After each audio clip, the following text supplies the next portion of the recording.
Shri Harikrishna Heights येथे अत्यंत व्याजबी दरात 25 अमेनिटीज आणि प्रशस्त पार्किंग सह 2 आणि 3 BHK रेडी पोझिशन फ्लॅट्स उपलब्ध। बुकिंग साठी संपर्क पार्श्वनाथ प्रोजेक्ट 9090787833।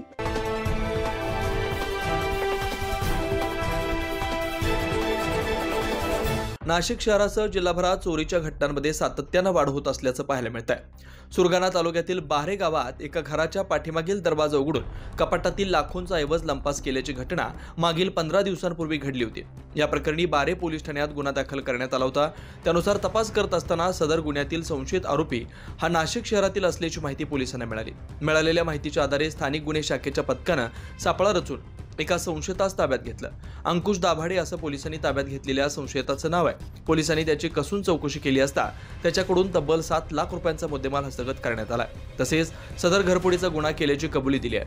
सदर संशयितावर याआधी देखील विविध प्रकारचे गुन्हे दाखल असून पुढील तपासात आणखी गुन्हे उघडकीस येण्याची शक्यता आहे। सदरची कारवाई नाशिक ग्रामीण जिल्हा पोलीस अधीक्षक विक्रम देशमाने, अप्पर पोलीस अधीक्षक आदित्य मेरखेलकर यांच्या मार्गदर्शनाखाली स्थानिक गुन्हा शाखेचे पोलीस निरीक्षक राजू सुर्वे, सहाय्यक पोलीस निरीक्षक किरण जोशी, सहाय्यक पोलीस निरीक्षक संदेश पवार, बारे पोलीस स्टेशनचे सहाय्यक पोलीस निरीक्षक सोपान राखुंडे तसेच स्थानिक गुन्हे शाखेचे सहाय्यक पोलीस उपनिरीक्षक शिवाजी ठोंबरे यांच्या पथकाने केले। 9 न्यूज महाराष्ट्र ब्युरो।